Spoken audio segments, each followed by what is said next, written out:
जय श्री कृष्णा। आज हम धर्मराज की दूसरी कथा को सुनेंगे। एक बुढ़िया माई थी। वह बहुत ही व्रत नियम रखती थी। एक दिन भगवान के घर से उसे यमदूत लेने आ गए।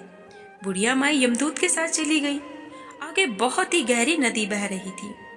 बुढ़िया माई डूबने लगी तो यमराज जी ने पूछा, माई गाय दान की हुई है क्या? तब बुढ़िया माई ने मन में गाय माता का ध्यान किया तो गाय माता वहां उपस्थित हो गई। गाय की पूंछ पकड़कर बुढ़िया माई नदी पार हो गई। आगे गई तो काले कुत्ते खाने को दौड़े तो यमराज ने पूछा, काले कुत्ते को रोटी दी है क्या? बुढ़िया माई ने मन में कुत्ते का ध्यान किया तो कुत्ते चले गए। आगे चली तो काले कौवे बुढ़िया माई को चोंच मारने लगे।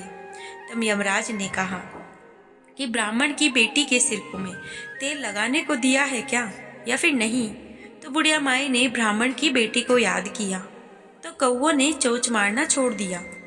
आगे गई तो पैरों में कांटे चुभने लगे। तब यमराज ने कहा कि चप्पल दान की है क्या? बुढ़िया माई ने याद किया तो पैरों में चप्पल आ गई।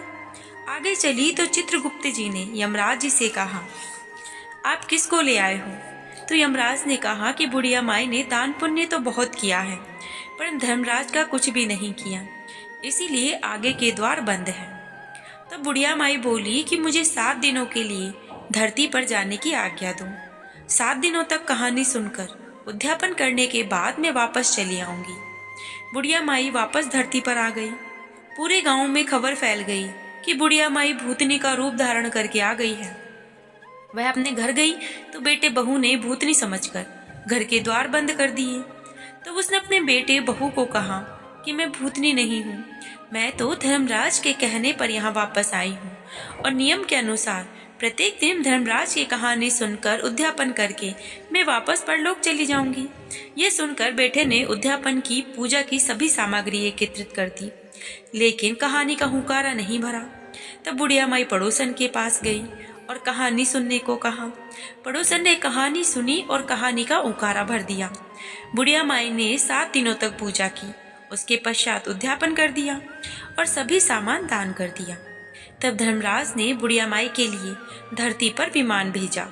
विमान देख सभी गांववासी स्वर्ग जाने को तैयार हो उठे। बुढ़िया माई बोली कि मेरी कहानी तो सिर्फ पड़ोसन ने सुनी है।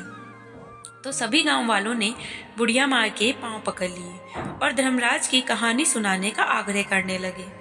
कहानी सुनने के पश्चात सभी विमान में बैठकर स्वर्ग पहुंचे। तो धर्मराज ने कहा कि मैंने तो सिर्फ बुढ़िया माई के लिए विमान भेजा था, पर आप तो सभी गांववासी एकत्रित हो गए यहाँ पर। तब बुढ़िया माई ने कहा कि मेरी कहानी इन सब ने सुनी है, इसलिए आधा पुण्य इनको भी दे दो। तब धर्मराज ने सभी गांववासियों को स्वर्ग में वास दे दिया। सो हे धर्मराज जी महाराज, जैसे बुढ़िया माई को स्वर्ग में वास दिया वैसे सभी को देना। कहानी सुनने और हुंकारा भरने को स्वर्ग का वास जरूर देना।